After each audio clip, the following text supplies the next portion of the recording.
Hey gang, we are at the Town of Maine Cemetery here in Park Ridge, Illinois. And oh, it's a cold, gray day. Winter's really starting to set in here. But I wanted to take you on a little walk here, this beautiful little cemetery. We've been here before. There is a viewer, Kevin Shoemaker, who a long time ago sent me a note that his relatives are buried here, forgotten. He found them. It's a really sad story. World War I veteran. So let's take a walk to the grave of Cora and Alvin Ziegler, and let's look at some graves along the way. And what I'm going to do is I'm going to read to you what Kevin sent to me in his note. He's a friend on Instagram here, like so many of you on Faces of Forgotten. He wrote, he said, "Hey Ron, did you ever hear of Ziegler's Barber Shop? I know you grew up in the area here, Park Ridge, Niles. And actually I do remember it. I didn't go there, but he goes on to say, he says, it was run by my great-grandfather. But unfortunately he died in 1957 after being hit by a car outside of a flower shop here in Park Ridge. A flower shop that is still there to this day. Ron, I was told by a cousin that he loved gardening and he would frequently go to that flower shop. It was named Pesci's. He had recently retired from barbering. And I have to stop there and say, you have to try to imagine how many people in the neighborhood knew Alvin Ziegler. How many people got their hair cut there over the decades. He had a nickname, Shorty, and he wasn't tall. He was 5'5". He held on for 2 hours after he was hit by the car at the hospital. Kevin said he has a picture of the death certificate, and it does paint a very tragic picture. He held on for those 2 hours dealing with a shattered hip. Just imagine if he would have survived. This was before hip replacement surgery. And by today's standards, rudimentary medicine. So you can only imagine what kind of life he would have lived had he survived. So Kevin goes on to say, my grandfather actually kept the bloody pajamas that he was wearing when he got hit. Now, I'll just jump in here and say that Alvin was wearing his pajamas under his winter coat. He had just, I guess, run out to quickly get those flowers and duck back home. He found little snippets about his great-grandpa Ziegler here, Alvin. It's actually Clarence Alvin. And it paints a picture of a kind and hardworking man that he was. Apparently during World War I, he was stationed at Fort Funston over in San Francisco. And from what I hear, and again, I'm reading what Kevin is saying here, I hear these days it's an outdoor park.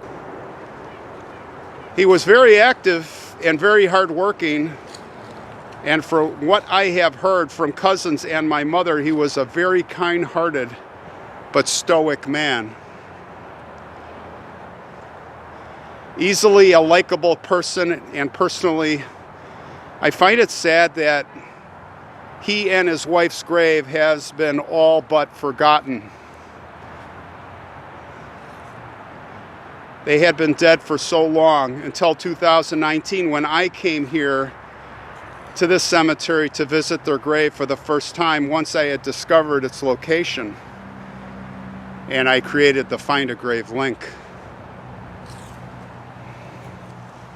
Although his nickname was Shorty, he was all of that 5 foot 5.5 inches. His small size didn't get in the way of hard work and serving his country. He was very fond of gardening, as I said, and he probably was wanting to find that special flower for his wife. I remember hearing about when he got hit by the car wearing those pajamas underneath his winter coat, and my grandfather actually held on to those blood-spattered pajamas, but I think my uncle has them now. It would seem that the love of his gardening and his wife compelled him to be at that flower shop on that fateful day. And when he was crossing the street to probably go back to his car, when he was hit by the young man. So again, on the death certificate I sent you, he suffered a fractured hip from his injuries. He suffered for over 2 hours, and he just couldn't take it anymore. So there he died. He died at the hospital. It was called St. Francis Hospital over there in Evanston, and I know St. Francis. So that's all he wrote.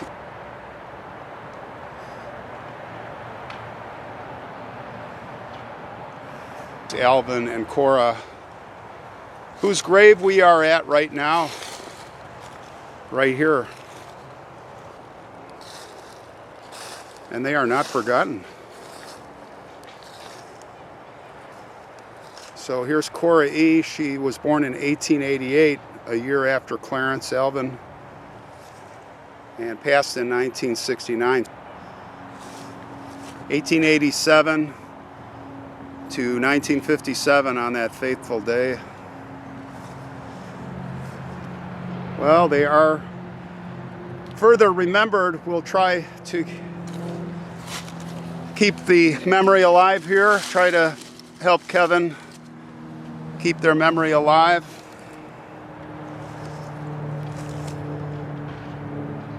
You know, just another stone, right? You come out here, just another stone of endless stones. As you look off in the distance, you wonder how many of these people right here, how many are really remembered? And will their stories ever be told? Well, I'll tell you a little bit more about Clarence and Cora. There was an article that Kevin had included. He had found several articles, but I'll read to you this one from a newspaper, it looks like.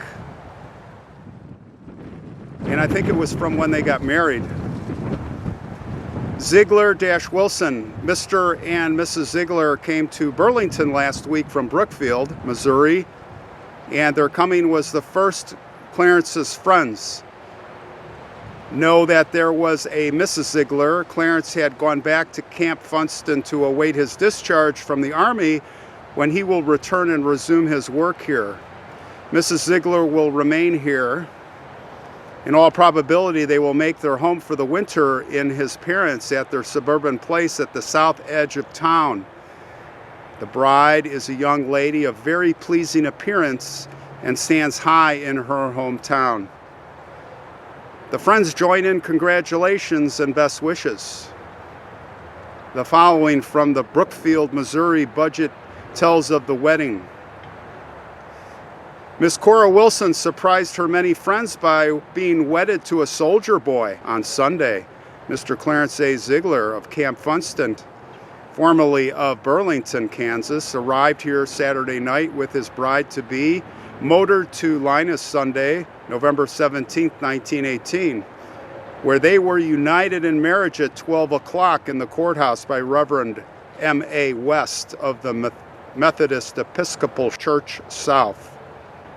The couple was accompanied to Linus by Miss Gladys Wilson, a niece of the bride. The newlyweds left for Kansas City that afternoon on November. The bridegroom going back to camp, where Mrs. Ziegler will go in about a week, and the best wishes of her friends will accompany her. just a few sparse memories of this couple, and may they be remembered. Rest in peace, Zieglers, Cora and Clarence. Rest in peace.